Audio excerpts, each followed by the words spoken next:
Good morning, all of you. This is class 7 English, chapter number 7.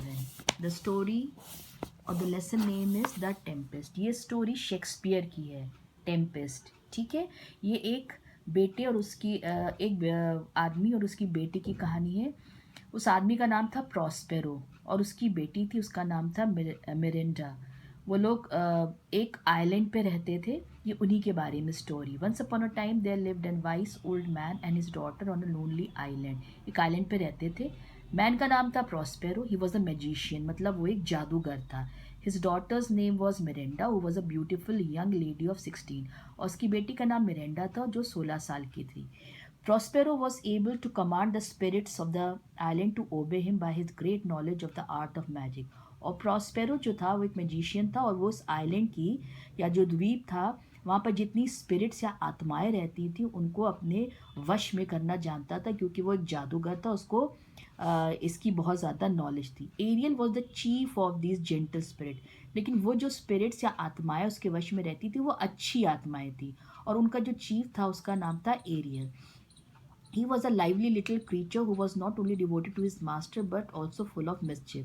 और जो aerial था, जो सारी आत्माओं का सरदार था, वो बहुत ही छोटी सी प्यारी सी स्पिरिट थी, लेकिन बहुत अच्छी थी, लेकिन वो थोड़ा सा नॉटी भी था. He was nobody could see Ariel except Prospero. Prospero entrusted his most task to Ariel. और सिर्फ कोई एरियल को देख नहीं सकता था क्योंकि वो स्पिरिट थी. सिर्फ उसका मास्टर जो प्रॉस्पेरो था वही उसको देख सकता था, और जो जितने भी इम्पॉर्टेंट काम हुआ करते थे वो प्रॉस्पेरो जो था वो एरियल को ही देता था. One day Prospero raised a fearful storm by the means of his magic power.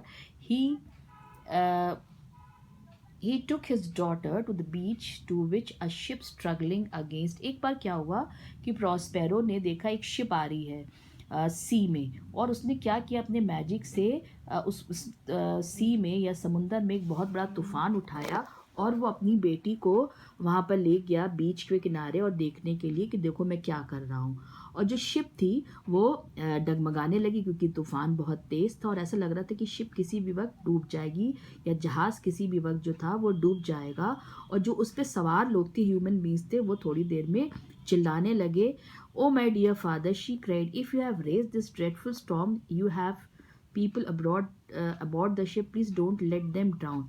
लेकिन उसकी बेटी जो थी वो बहुत ही काइंड हार्टेड थी, बहुत ही दयालु थी. उसने कहा, अरे पिताजी, अगर आप ये तूफान उठा रहे हैं तो आप देखिए बहुत सारे लोग हैं जो डूब जा रहे हैं उसमें, आप ऐसा मत करिए. Do not be anxious my child, the father comforted. No one is going to die. He paused and then went on. Miranda, now the time has come for me to tell you everything. उसने कहा, बेटा घबराओ नहीं, कोई भी डूबेगा नहीं, लेकिन अब समय आ गया कि मैं तुम्हें एक कहानी बताऊं, ये एक सच्चाई बताऊं. 12 years ago, 12 साल पहले, I was the Duke of Milan. मैं मिलान नाम की जगह थी, वहाँ का क्या था, राजा था. And you were my only child and you the princess and the only है. उसने कहा, और तुम सिर्फ मेरी इकलौती बेटी थी और मेरी उत्तराधिकारी थी. I was keenly interested in the study of magic. I spend most of my time regarding the books on magic. और मैं, क्योंकि मुझे मैजिक में या जादुई किताबें पढ़ने का बहुत शौक था, इसलिए मैं अपना ज़्यादातर समय उन्हीं किताबों में बिताता था. तो मेरा जो ड्यूडम था या जो मेरा किंगडम था उसकी देखभाल करने की जिम्मेदारी मैंने अपने यंगर ब्रदर का नाम क्या था, एंटोनियो, मैंने उसको दे दी थी क्योंकि मैं उसको बहुत ट्रस्ट करता था.